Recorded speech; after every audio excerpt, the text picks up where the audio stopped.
Uma videoaula, né, nessa segunda semana de maio. Espero que estejam todos bem, né, cuidando da própria saúde, cuidando da saúde das pessoas que estão próximas da gente e torcendo para que a gente volte, né, muito em breve para a nossa sala de aula. A gente vai começar mais uma videoaula, dando continuidade ao assunto da semana passada, né, onde a gente começou a falar sobre industrialização. Né? A gente vai falar sobre a indústria do Brasil, mas eu queria, já que vocês vão fazer o Enem, a gente vai fazer uma revisãozinha de geografia da indústria, né, do que é mais importante, do que é mais relevante, pode cair no Enem, para depois a gente chegar até a industrialização brasileira. Né? E aí a gente vai falar um pouquinho sobre as fases da Revolução Industrial. Na semana passada, acho que vocês lembram, a gente falou sobre as três fases da indústria: artesanato, né, a manufatura e a maquinofatura. E paramos quando estávamos falando de maquinofatura. Se você não assistiu essa aula, assiste primeiro essa aula da semana passada, para poder entender melhor, e vem então para essa aula de hoje, né, onde a gente vai falar sobre as três fases da Revolução Industrial. A Revolução Industrial, né, foi um grande fenômeno, importantíssimo para a humanidade, iniciado na Europa e depois se espalhou pelo mundo, né, a partir do final do século XVIII, ano 1700 e bolinha, e início do século XIX, a primeira metade do século XIX, 1800 ali, né, foi a primeira Revolução Industrial. A gente vai ver que existe a primeira, a segunda e a terceira Revolução. Né? E aí, o que é que mudou, basicamente? Né? A produção humana, a produção de mercadorias, né, de produtos, deixou de ser basicamente feito pelo homem e passou a ser executado por máquinas. Né?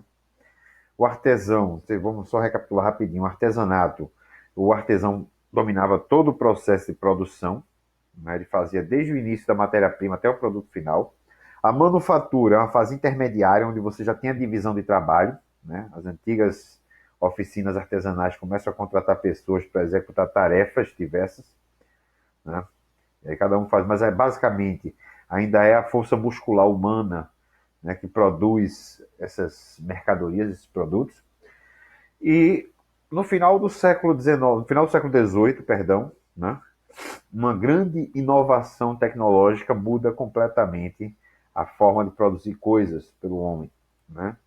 É a chamada primeira revolução industrial. Vamos ocultar aqui para ficar melhor. E ela começa na Inglaterra. Né?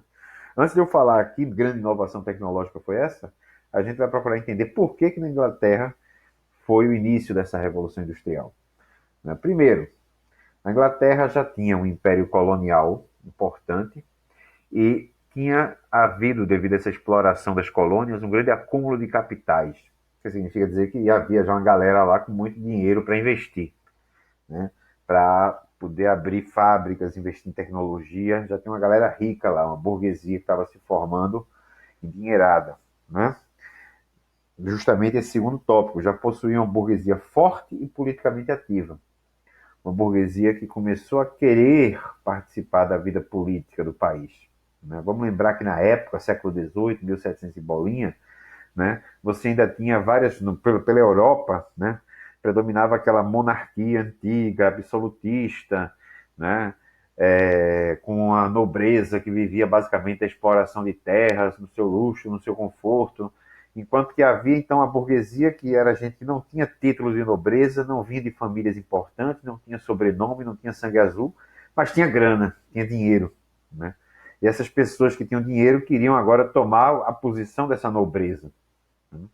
Primeiro, primeira vez que isso acontece, né, justamente na França, na Revolução Francesa. Lá foi de forma violenta, né? A galera, né, cortou a cabeça do rei e transformou a França numa república. 1789. Dá uma estudadinha em Revolução Francesa depois, que eu acho que é importante para o Enem de vocês na parte de história. Mas na Inglaterra não foi tão radical assim. Essa burguesia, ela se junta e ela acaba tomando o poder, mas permanecendo a monarquia como até hoje, só com uma monarquia de fachada, né? Faz de conta. Você tem uma rainha, tem rei da Inglaterra, mas vocês sabem que eles de fato não mandam no país. Lá é uma monarquia parlamentarista. O rei e a rainha têm mais uma função simbólica, um símbolo do país, mas quem manda de fato é o parlamento e o primeiro-ministro. Outro fator que tornou a Inglaterra pioneira na Revolução Industrial foram os cercamentos. O que é que significa dizer? Na Idade Média, vocês já estudaram nas aulas de história, as terras eram distribuídas, né, pelos senhores feudais. E nessas propriedades que pertenciam a duques, barões, condes, viscondes, aos senhores feudais, haviam, né, as terras dos senhores feudais, que era de uso pessoal dele, né? Havia um pequeno pedacinho de terra em que os servos podiam trabalhar nessa terra para o seu próprio sustento, além de trabalhar nas terras do senhor feudal, já que ele vivia nas terras do senhor feudal, e haviam as chamadas terras comuns, as terras que eram, digamos assim, de ninguém, onde tinha muitas vezes florestas, matas, campos, não eram nem muito utilizados. O que aconteceu é que muitos desses senhores feudais viram, né, com o crescimento da produção têxtil inglesa, que era mais negócio para ganhar dinheiro, né, era mais negócio investir na criação de ovelhas, na pecuária, e dessa forma produzir lã, matéria-prima para a indústria têxtil britânica, do que ficar lá com aqueles servos, aquela coisa antiga, né, de tradições medievais, etc. O que fez com que muitos desses senhores feudais passassem a começar a expulsar os servos da terra e cercar as suas propriedades para a criação de ovelhas para a indústria têxtil britânica. Isso fez com que muita gente tivesse, né, fosse obrigada a sair do campo e migrasse para as cidades. E o que é que isso tem a ver com a Revolução Industrial? Essa população que praticou esse êxodo rural acabou se tornando, né, a mão de obra da indústria, né, quando começa a industrialização. Acabou se criando. A maior parte da população antes vivia no campo e ela começou a ser forçada a ir para a cidade, em busca de sobreviver, para não morrer. Né? Porque ela tinha sido expulsa das terras dos senhores feudais. Né? Que se danassem aquelas pessoas. Eles queriam ganhar dinheiro e viram que era melhor cercar as terras e criar ovelhas. Né? Daí vem a expressão cercamento, como a gente está vendo aqui. Né? E na Inglaterra também, que você já tinha dois materiais extremamente importantes nessa primeira fase da Revolução Industrial. Deixa eu marcar aqui o meu lapisinho. O ferro, primeira matéria-prima básica da indústria, né? Até hoje é a base da indústria. Né? O ferro é a base. Os outros metais, as outras ligas metálicas, se dá através da mistura de ferro com outros metais, manganês, tungstênio, né? Cromo, seja lá o que for. Mas a base é o ferro, para a produção de aço, que a gente vai ver que vem depois. Né? E a primeira fonte de energia moderna usada pelo homem, que não fosse a força muscular humana ou animal, né? Que tinha sido a força motriz, a força, digamos assim, até então usada para produzir. A grande virada da Revolução Industrial se dá justamente quando a gente aprende a usar isso aqui para produzir energia, e não mais a força muscular humana e animal, que era o que vinha acontecendo desde os primórdios da humanidade, desde a pré-história até pouco mais de 200 anos atrás, né? A gente vê que não faz tanto tempo assim essa tal de Revolução Industrial. A grande inovação tecnológica da Revolução Industrial foi justamente isso aqui, ó, né? A máquina a vapor, desenvolvida por Thomas Newcomen e aperfeiçoada por um cara que vocês já devem ter ouvido falar, pelo menos no sobrenome dele nas aulas de física, James Watt. Né? Thomas Newcomen criou a máquina, Watt depois aperfeiçoou a máquina, que a gente tem uma máquina, não sei se é uma... Eita, deixa eu voltar aqui rapidinho, passei demais. Não sei se um modelo... Ô, droga, meio encrencado aqui esse negócio. Bora, meu filho, tá muito lento. Me desculpem. Acontece, aqui não tem edição, nem sei fazer edição de vídeo. Se esse infeliz me ajudar, né? Bora. Aqui. Não sei se é uma máquina original ou se é uma réplica, eu peguei uma foto de um museu britânico. Mas a grande inovação vem justamente do fato de agora se utilizar uma fonte de energia, que não a humana, para movimentar uma máquina, né, que vai transformar essa energia em trabalho. Né? E a primeira forma que os caras pensaram em fazer essa conversão de energia em trabalho foi justamente na indústria têxtil. A indústria têxtil de produção de tecidos foi a primeira a empregar essas máquinas na confecção de tecidos na Inglaterra, onde é o berço, lembra disso, né? Não esquece disso. A Inglaterra é o berço da Revolução Industrial, é lá que tudo começa. Falou em Revolução Industrial, começa na Inglaterra e depois se espalha por outros países, né? Aqui a gente tem um tear, né? Uma máquina que pega os fios e entrelaça eles para fazer o tecido, mecânico, né, antigo, e movido, ligado a ele, havia uma máquina a vapor que ia movimentando ele. E antes, quem fazia isso? O homem, né? Que tinha que ir lá rodar uma manivela, né, incansavelmente, ou até cansar, para movimentar essas máquinas. Uma outra inovação importante da primeira Revolução Industrial, a gente está falando da primeira fase da Revolução Industrial, é que surgem novos meios de transporte. E isso permite levar a produção, né, maior quantidade de produtos a distâncias cada vez maiores. Deixa eu tomar um golinho de café aqui, dá licença. Aí eu me lasco e depois eu não vou dormir, né? Não sei se estava acontecendo isso com vocês, mas eu mesmo estou virando à noite, estou com meu sono todo desregulado. Eu durmo de manhã e viro à noite acordado com essa tal de quarentena. E aí você tem a inovação, voltando à aula, né? Você tem a invenção da máquina a vapor, né? O uso da máquina a vapor para meios de transporte. É quando surge a locomotiva a vapor, na Inglaterra também, né? No início do século XIX, a gente está falando dos anos agora 1800 e alguma coisa, e o barco a vapor. Aquela famosa Maria Fumaça, que talvez os avós de vocês, os pais não, mas os avós com certeza devem ter andado numa embarcação como essa. Era assim que se movimentavam os barcos até não muito tempo atrás, né? Ou seja, o uso do carvão como fonte de energia numa máquina, né, que usava o vapor decorrente desse aquecimento da queima do carvão para gerar energia.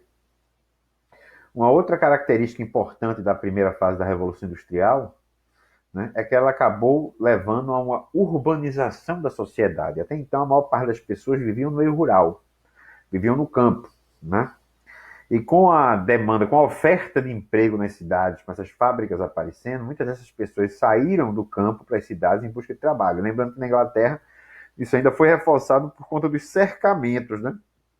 Os senhores feudais estavam expulsando gente das terras para poder criar ovelhas que dava mais rendimento do que a produção rural, a produção agrícola, né? Então essas pessoas acabaram formando o início do que a gente chama de proletariado, ou seja, dos primeiros trabalhadores que vendiam o seu trabalho em troca de um salário. Claro que, no princípio ali da Revolução Industrial, as condições de vida desse proletariado não eram das melhores, né?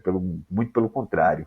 Se hoje a gente fala em direitos trabalhistas, em jornada de trabalho de 8 horas, direito a férias, né, 13º, FGTS, essas coisas que a gente chama de direitos do trabalhador, isso foi sendo conquistado ao longo do tempo, com greves, manifestações, né?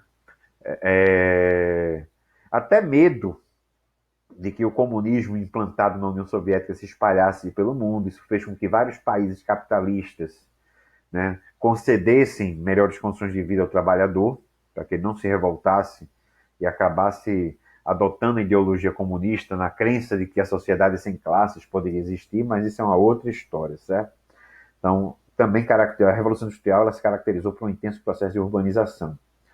Outra característica da Revolução Industrial acabei de falar, né? A urbanização trouxe a existência do proletariado, né? Uma classe de trabalhadores que passavam a trabalhar nessas fábricas no início da industrialização.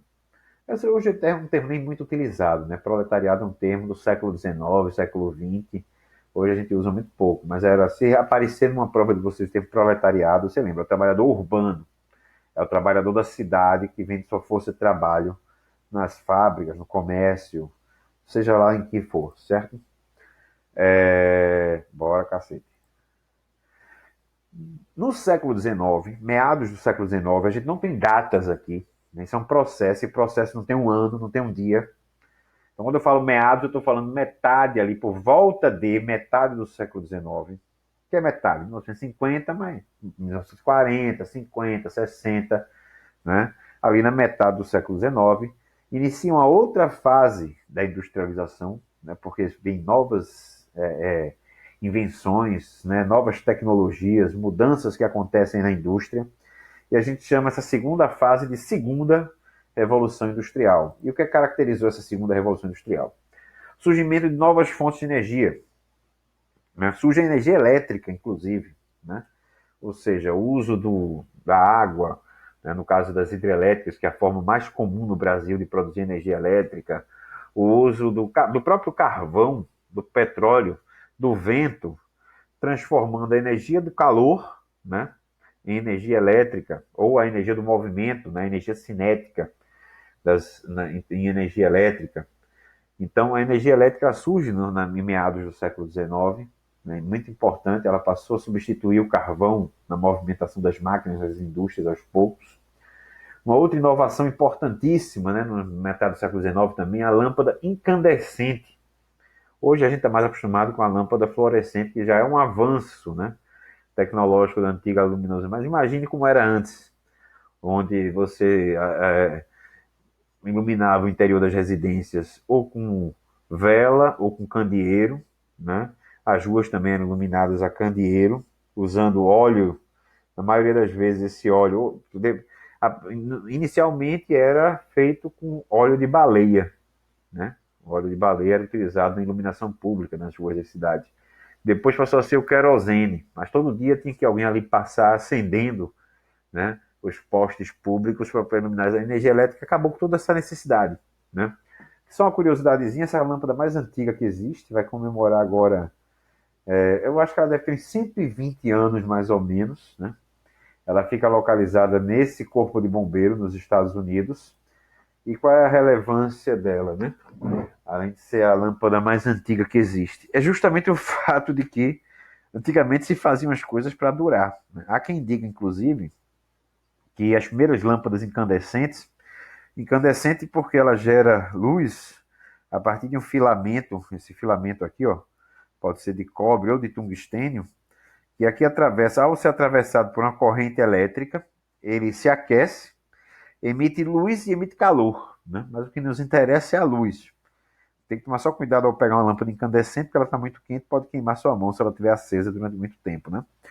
E aí, voltando aqui, há quem diga que essas lâmpadas, né, que inicialmente poderiam durar muitas décadas, acabaram sendo propositalmente reduzidas a sua vida útil pelas indústrias, né, pelos fabricantes, justamente por isso que a indústria precisa que você esteja sempre consumindo, comprando produtos novos, né? Não interessa a ela um produto que dure décadas, ou 100 anos, por exemplo. Não teria indústria de lâmpadas que sobrevivesse a uma lâmpada que dure 100 anos. Então, propositalmente, eles passaram a fabricar, a produzir lâmpadas com prazo de validade menor. A gente chama isso de obsolescência programada, né? O que é isso? É uma prática da indústria que é antiga, mas hoje é mais comum do que no passado, de fabricar produtos com já ali estudando qual é o prazo de validade, quanto tempo aquele produto vai funcionar, né? Um exemplo disso são as impressoras de computador, os eletrodomésticos de hoje, geladeira, fogão, né, máquinas de lavar roupa, que já são feitos com a pré-programação da indústria ali, né, antes do produto ser desenvolvido e criado, já houve um estudo prévio para saber qual a validade, quanto tempo a gente quer que aquele produto dure, né? No início da indústria, inclusive, não havia essa preocupação, essa ideia. Então se fazia muitas vezes produtos que duravam décadas e depois viu que não era interessante para a indústria um produto com prazo de validade, né, com a vida útil tão alta. Outra inovação da segunda revolução industrial é a siderurgia, ou seja, a fabricação de aço.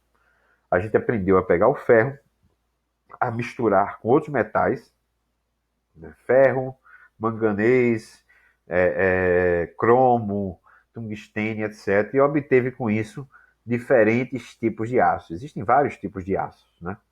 Aços. E qual é a vantagem do aço para o ferro puro? É porque o aço ele tem uma capacidade de resistência maior do que o ferro, né? Ele vai ser mais resistente do que o ferro.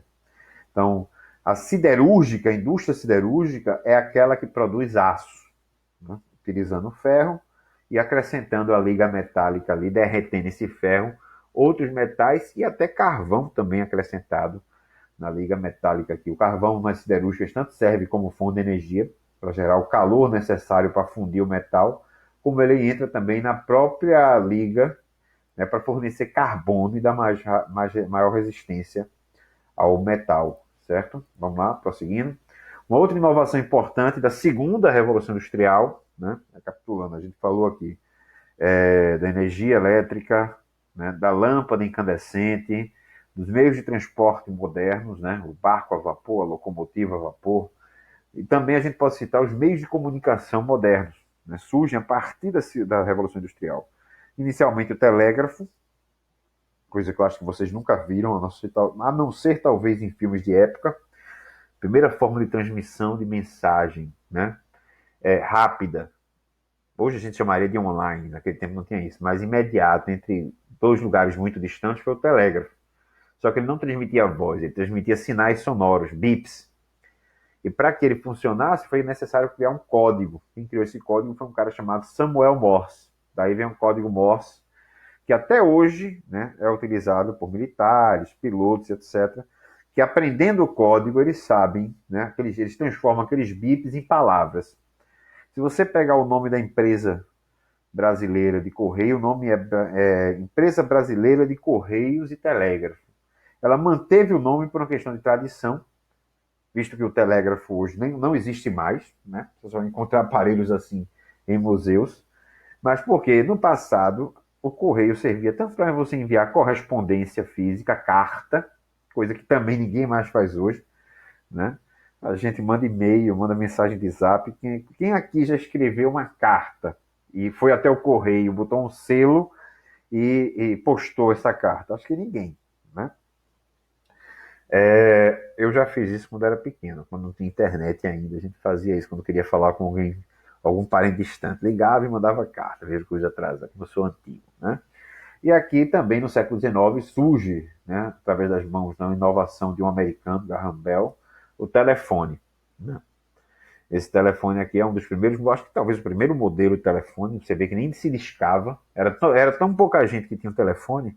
Você ligava para uma central, dizia o nome da pessoa que você queria falar e a telefonista fazia então, né, a interligação entre o seu telefone e a pessoa que você gostaria de falar. Na segunda Revolução Industrial também surge um motor de combustão interno. São os motores de automóveis, os motores de aviões que a gente tem hoje em dia, onde a queima de combustível se dá internamente dentro de cilindros, e essa explosão de combustível, aqui é o cilindro, aqui é onde se joga. Isso aqui é tipo um motor de carro, que a gente está vendo por dentro. Tá vendo?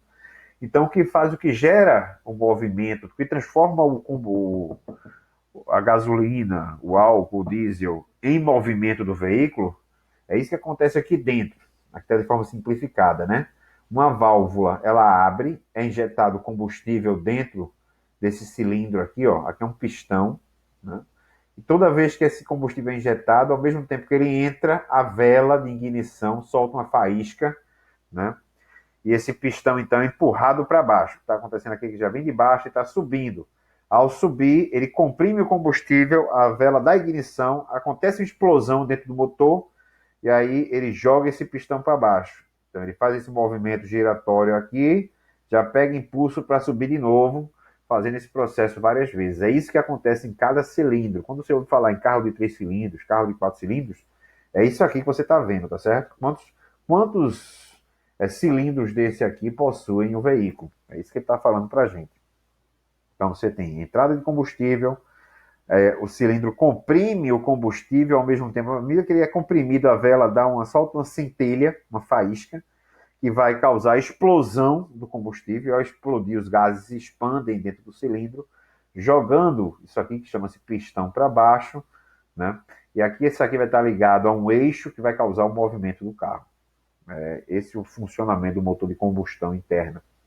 Uma coisa importante também da segunda Revolução Industrial é o surgimento do petróleo. Não que a gente não soubesse o que era petróleo, mas a partir da segunda Revolução Industrial, a gente passa a dar uso ao petróleo.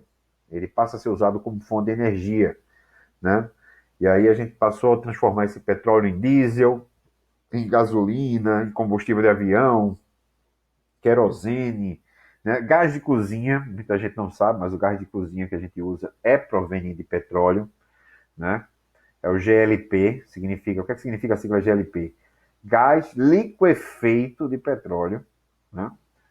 E outros derivados de petróleo que são usados aí até hoje pela indústria de plásticos, de tintas, solventes, uma infinidade de indústrias usam petróleo, mas está falando do petróleo como fonte de energia. E o motor de combustão interna e o petróleo permitiram o surgimento do automóvel, né? Que também é característico da segunda Revolução Industrial. Né? No final do século XIX, início do século XX, surge a produção de automóvel em grande escala. Né? Os primeiros automóveis são do século XIX, mas foi no início do século XX, principalmente na Ford, né? Henry Ford foi o primeiro cara a montar fábricas e produzir carro automóvel em grande quantidade, né? E, consequentemente, com preço mais acessível para a população. Até então, carro era coisa de milionário, uma coisa exótica, uma coisa que quase ninguém via. E Ford começou a produzir carro em grande escala, carros tudo iguaizinhos ali, né? A linha de produção. Eles iam montando esses carros e isso, a produção em grande escala e outras coisas que Ford fez, que a gente chama de modelo fordista de produção, não é o assunto dessa aula de hoje, né? Mas se você quiser antecipar, você pode dar uma pesquisada, vai lá na internet, bota assim, Fordismo, modelo Fordista, né? Tanto no YouTube tem vídeos sobre isso, tem páginas que falam sobre isso. Você vai entender o que é o Fordismo. E aí, né, foi a partir da Segunda Revolução Industrial que o automóvel passou a fazer parte das nossas vidas e a entrar nas cidades e a se tornar cada vez mais comum você ver automóveis nas ruas. Né? Eita caramba, que é isso aqui? Vamos lá, meu querido. Poxa, gente, tirei aqui, deixa eu voltar. Né? Segunda Revolução Industrial surge a aviação, claro que ainda de forma muito rudimentar, né? Só bem depois que a aviação torna-se comercial, né? Ou seja, aviões passam a transportar pessoas. O Fordismo eu não vou falar muito agora, porque a gente vai ter uma aula específica para falar sobre o Fordismo, modelo de produção fordista. O Ford foi tão importante para a indústria, ele trouxe algumas inovações na forma de produzir, né? De como funciona uma fábrica, que o nome dele, né, não foi ele que deu esse nome, as pessoas é que deram ao modelo de produção que foi predominante em quase todo o século XX, o modelo de produção fordista. A partir dos anos 70 é que a Toyota japonesa traz algumas inovações na forma de produzir das suas indústrias que começam a superar o modelo fordista. E aí a gente tem o toyotismo, que é uma outra forma de produzir que hoje basicamente, né, predomina na maior parte das grandes indústrias do mundo. Mas isso é assunto para outra aula, né? E por fim, no século XX, a partir da década de 50 para cá, ou seja, ali meados do século XX, nós temos a terceira revolução industrial. O que caracteriza essa terceira revolução industrial? Primeiro, é a eletrônica. E o desenvolvimento da eletrônica permitiu o surgimento da informática. Né? Em 1946 é lançado o primeiro computador, o ENIAC. Só para você ter uma ideia, né, esse primeiro computador tinha uma capacidade menor do que as máquinas de calcular de hoje, né, para você ver. Ele fazia 5.000 operações por segundo. Ele tinha a função basicamente de uma calculadora, ele fazia cálculos, foi para isso que ele foi desenvolvido, para fazer cálculos, né? E necessitava aí de 6 ou 7 pessoas ao mesmo tempo para operar esse monstrengo que ocupava aproximadamente 180 metros quadrados, o dobro do tamanho de um apartamento popular hoje. Né? Veja aí quantos metros quadrados tem a sua casa, o seu apartamento, aí você dá para ter uma ideia de que é 180 metros quadrados. Né? E a partir dele, obviamente, os computadores foram se aperfeiçoando, foram diminuindo de tamanho, até que hoje todo mundo carrega um computador na mão, que é o aparelho celular, smartphone de vocês. Né? Na terceira revolução industrial também, outra característica importante da terceira revolução industrial é o desenvolvimento dos meios de comunicação, os satélites no espaço, a internet, a telefonia celular, todas elas surgem na segunda metade do século XX. Aqui é um aparelho celular dos primeiros modelos. O primeiro modelo era muito maior do que isso, inclusive, né? Ele era colocado nos automóveis, e aí só bilionário que tinha carro com telefone, né? Coisa de cara milionário que andava de Mercedes-Benz, de Rolls-Royce e tal. E o telefone era tão grande que ocupava quase a mala toda do carro. Né? Isso aqui já é um aperfeiçoamento. Esse aqui é um celular do final dos anos 80, da década de 80, mais ou menos, de 87, 88. O cara tinha que levar essa mochilinha aqui, que pesava uns 4 quilos, para poder usar o celular. Né? E a Rede Mundial de Computadores, que é um projeto militar americano, né? Foi desenvolvido pelos Estados Unidos, pelas Forças Armadas Americanas, e que depois os americanos abriram. E a gente já imaginou os dias de hoje sem o computador? Eu nasci antes da internet. Né? Minha infância não existia internet. Eu vi a internet chegar no Brasil. Já tinha lá fora, nos Estados Unidos e tal, em outros países. Mas vocês já são da geração internet, já nasceram vivendo dentro da internet. Né? Surgem também novas fontes de energia. Aqui nós temos a energia nuclear, a energia solar, a energia eólica, característica também da terceira revolução industrial. Os meios de transporte se desenvolvem ainda mais. Né? Aquele avião de Santos Dumont se transforma nos modernos modelos de hoje, movidos a jato, e que transportam grande quantidade de passageiros pelo mundo todo. Né? Aqui, a antiga Maria Fumaça, hoje são os modernos trens. Aqui é um trem-bala japonês, né? O mais rápido trem do mundo. E as embarcações também ganharam cada vez mais tamanho, capacidade de deslocamento cada vez maior, né? Transportar maior quantidade de produtos. Uma outra característica da terceira revolução industrial é a biotecnologia, um novo ramo da ciência que passa a manipular o DNA dos seres vivos para que os seres vivos, plantas e animais, adquiram características desejadas. Você pode fazer, por exemplo, né, um boi, uma vaca, ter muito mais massa muscular e, consequentemente, muito mais carne. O que a gente come dos animais é basicamente os seus músculos. Né? Um pouco de gordura ali, né? Aquela picanha que tem a gordura, mas a parte que nos interessa mesmo, a carne, é músculo do animal. Né? Aqui nós temos um exemplo do DNA. E o que é que a engenharia genética faz, né? A biotecnologia? Ela substitui parte desse DNA por partes de outros seres vivos, de modo que eles adquiram características desejáveis. Né? Uma outra característica importantíssima da terceira revolução industrial, e que tem, né, avançado até os dias de hoje, continua avançando, é a robotização da produção. Aqui a gente está vendo uma linha de montagem de automóvel, você vê que você não vê ninguém trabalhando. Então, essa é uma tendência na indústria atual. Né? Empregar cada vez menos. Por quê? Por isso aqui, ó. Cada bichinha dessa aqui, trabalhando sozinha, né? Programada para executar uma tarefa repetitiva várias vezes, vai substituir diversos trabalhadores, 10, 20 trabalhadores, que fariam esse trabalho, né? Levando inclusive mais tempo e com mais custo para a empresa. Então, não adianta a gente reclamar, a gente achar ruim, a gente não vai retroceder tecnologicamente. O fato é que a indústria, que já foi a atividade econômica que mais empregou pessoas, hoje emprega cada vez menos, né? E essa tendência é de aumentar à medida que as indústrias, as empresas vão se modernizando, substituindo mão de obra por máquinas. Né? Esse desemprego não vai retornar, não vai retroceder. Certo? Então a gente vai terminar por aqui. Essas são as características da primeira, segunda e terceira Revolução Industrial. Não se esqueçam de fazer o exercício, que vai estar aí junto com essa videoaula, né? Nessa semana. São 4 questões.